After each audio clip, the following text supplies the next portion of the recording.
Santo Inácio de Loyola. Pense no poder transformador de um homem que, com sua fé inabalável e determinação feroz, enfrentou uma das maiores crises religiosas da história. Este é o relato de Santo Inácio de Loyola, um espanhol que se destacou em terras alemãs abaladas pela Reforma Protestante. Vamos explorar como suas orações, penitências e fundações educacionais moldaram a fé católica e combateram a heresia. Descubra a história de um santo que, além de inspirar seus seguidores a se superarem, deixou um legado imensurável na companhia de Jesus, enfrentando perseguições e convertendo nações inteiras. Neste vídeo, você será transportado para uma era de fervor religioso, sacrifício e milagres que continuam a ecoar até hoje. Fique conosco e descubra como a vida e as ações de Santo Inácio podem inspirar e fortalecer sua própria jornada espiritual. No dia 31 de julho, a Igreja celebra Santo Inácio de Loyola, que entrou para a glória aos 31 de julho de 1556. Santo Inácio, glorioso fundador da Companhia de Jesus e zelador incansável da glória de Deus e da salvação das almas, era de origem nobre natural de Loyola, na Espanha. Seu nascimento, de 1491, coincidiu com a Grande Revolução Religiosa, abusivamente chamada de O Grande Reforma, que teve como autores os apóstatas Lutero e Calvino. Em Santo Inácio surgiu um dos mais intemeratos defensores da causa católica, contra a seita protestante, apresentando-se como digno êmulo de Atanásio e Cirilo, que, por sua vez, com firmeza apostólica, combateram os erros dos arianos e nestorianos. O talento de Inácio, assim como a elevada posição dos pais, facultaram ao menino excelente educação. Tendo alcançado a idade idoneia, Inácio escolheu a carreira militar, que mais lhe condizia com o gênio fogoso e empreendedor e mais garantia lhe dava de colher glórias de bravura, no campo da honra. Já em 1521, teve a ocasião de dar provas de coragem. Achava-se Carlos V em guerra com Francisco I da França, seu competidor e figadal inimigo. A Inácio coube a defesa da cidade de Pamplona, sitiada pelos franceses. Nessa tarefa, tudo fez o que se pode esperar de um militar experimentado e destemido. Outros foram, porém, os planos da divina providência. Ela permitiu que Inácio fosse ferido no joelho esquerdo, circunstância que o obrigou a retirar-se e desistir das operações militares. Os franceses apoderaram-se de Pamplona.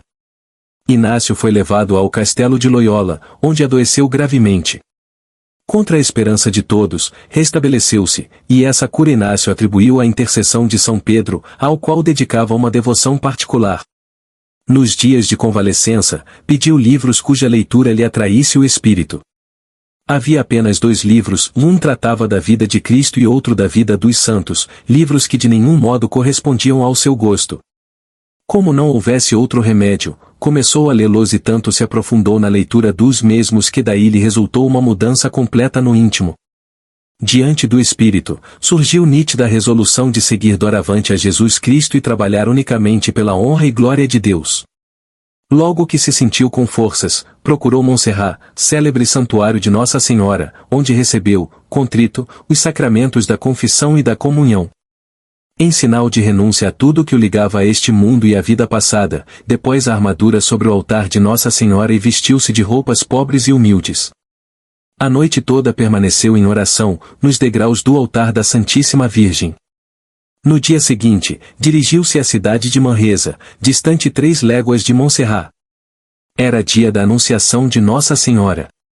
Pediu entrada no hospital, onde, com muita dedicação, prestou serviços aos pobres doentes. Percebendo que com isso atraía a atenção e a admiração de todos, retirou-se de Manresa para uma gruta situada nas adjacências da cidade, onde começou uma vida de mais austera penitência.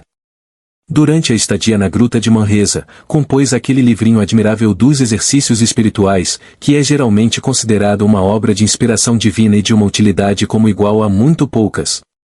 Terminado o retiro em Manresa, Inácio fez uma viagem à Terra Santa, com o intuito de trabalhar pela salvação das almas. Circunstâncias especiais, porém, aconselharam-lhe voltar e começar o estudo das ciências. Na idade de 33 anos, fez o curso de língua latina, junto com os meninos da escola pública. Sem descansar, continuou os estudos, mais tarde em Paris, onde alcançou o grau de doutor. A vida de Santo Inácio, durante o tempo dos estudos, foi repleta de privações de toda espécie. Não só o demônio tentava com as mais cruéis e pertinazes sugestões, e em diversas ocasiões, era perseguido pelas autoridades, que ora nele enxergavam um perigoso espião, ora o tinham por sedutor da mocidade. A divina providência, porém, velava sobre o eleito e defendeu-o contra todos os inimigos. Não satisfeito com os trabalhos pessoais pela salvação das almas, concebeu a ideia de chamar para sua companhia homens animados pelos mesmos ideais. Em pouco tempo, achou 9 companheiros, todos distintos pela virtude e pelo saber, entre estes, um que se tornou o grande apóstolo das Índias, São Francisco Xavier.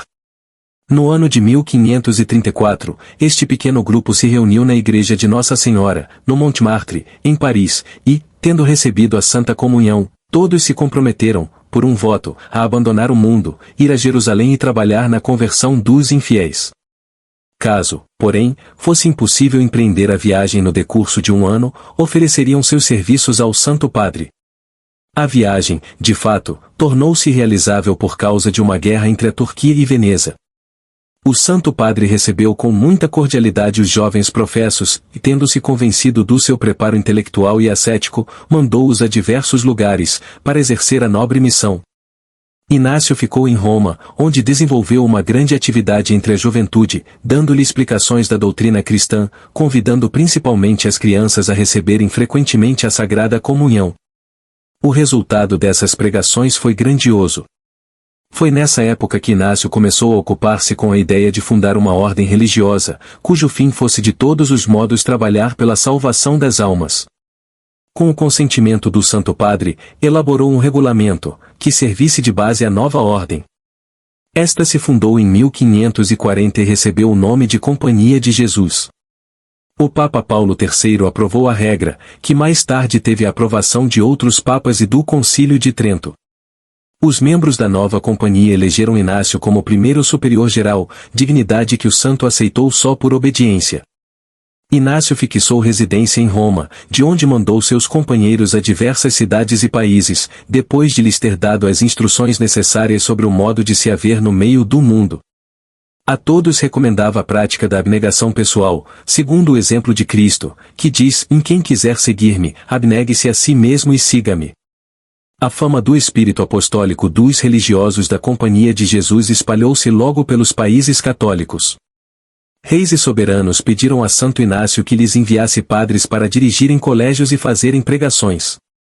Um dos primeiros que formulou tal pedido foi o rei de Portugal, João III. Em vez de 7 religiosos, que tinha pedido, Inácio enviou-lhe apenas 2, e Simão Rodrigues e São Francisco Xavier, este que mais tarde se tornou o apóstolo das Índias. Enquanto os companheiros trabalhavam em Portugal e nas Índias, Inácio desenvolveu uma atividade incansável em Roma. O mundo era estreito demais para seu zelo, dizia o Papa Gregório XV.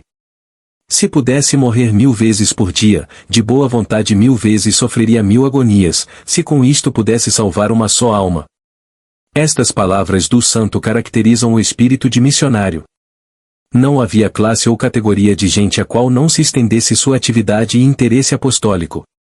Sendo o superior geral da companhia, não deixou de instruir as crianças nas verdades da fé. Abriu escolas de frequência gratuita para moços, onde pudessem receber instrução nas ciências e na religião. 2 orfanatos em Roma devem a Santo Inácio a fundação e organização. Fundou um convento, sob a invocação de Santa Catarina, com o fim de dar agasalho a moças, cuja virtude, no meio dos perigos do mundo, corresse perigo. Um outro asilo era destinado a pessoas que, tendo abandonado uma vida de pecado, procurassem abrigo contra as tentações e para fazer penitência. Só Deus conhece as conversões realizadas por intermédio de Santo Inácio, e só Deus foi testemunha do bem imenso que seu servo fez aos fiéis daquele tempo. O zelo estendia-se até a obra da conversão dos judeus. Esses esforços tiveram a bênção de Deus, tanto que, no decurso de um ano, administrou o santo batismo a 40 israelitas.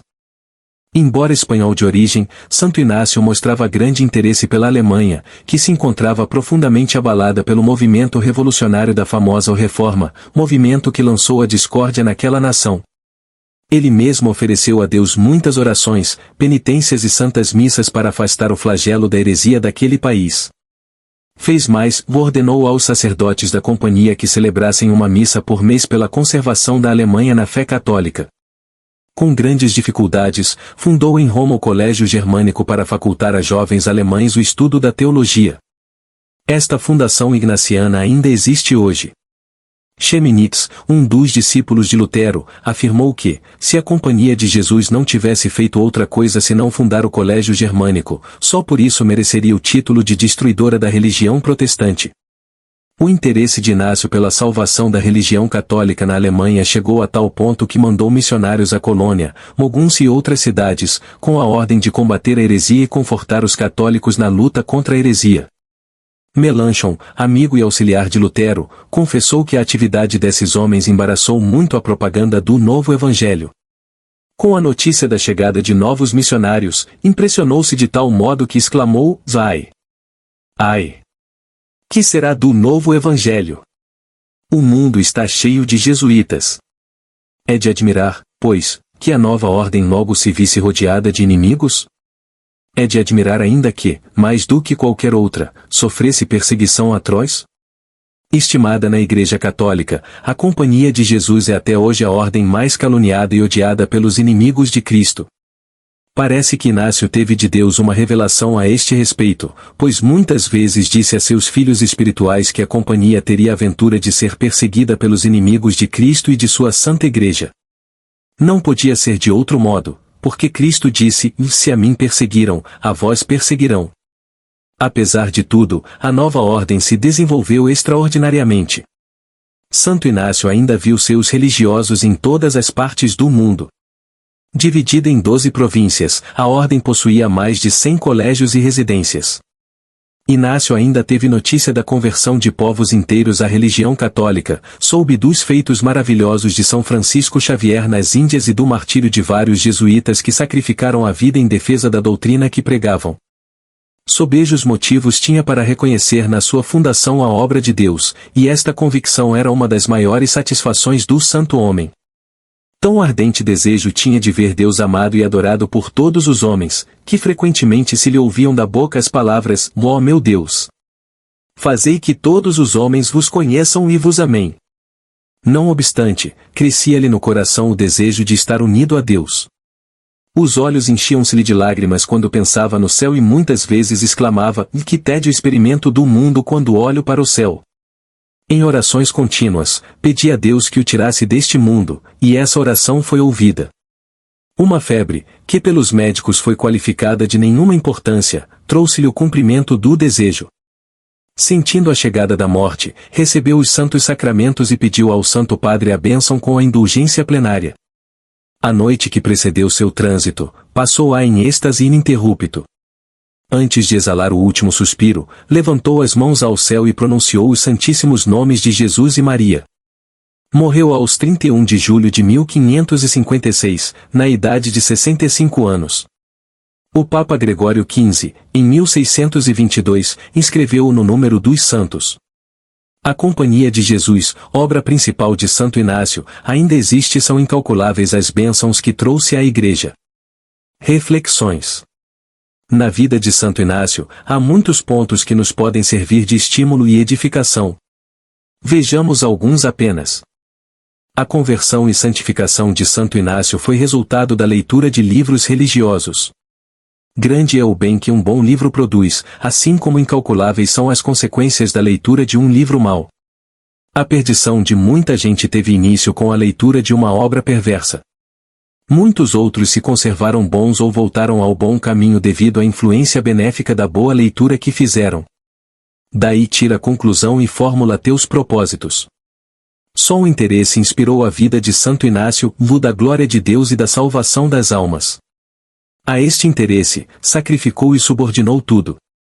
É próprio dos santos fazer sempre e em tudo o que Deus quer, pospondo-lhe os interesses próprios. Fazer só o indispensavelmente necessário, com algum cuidado de evitar o pecado mortal, é característico dos tíbios. É mais perfeito procurar sempre o agrado de Deus e dirigir todos os atos à glória de Deus e à salvação da alma. Santo Inácio era chamado o homem que está sempre em colóquio com Deus e vê o céu aberto. É claro, do que o coração está cheio, a boca transborda. Os olhos procuram o que mais lhes agrada. De que natureza são tuas conversas? Qual é o objeto de teu amor, de tuas aspirações?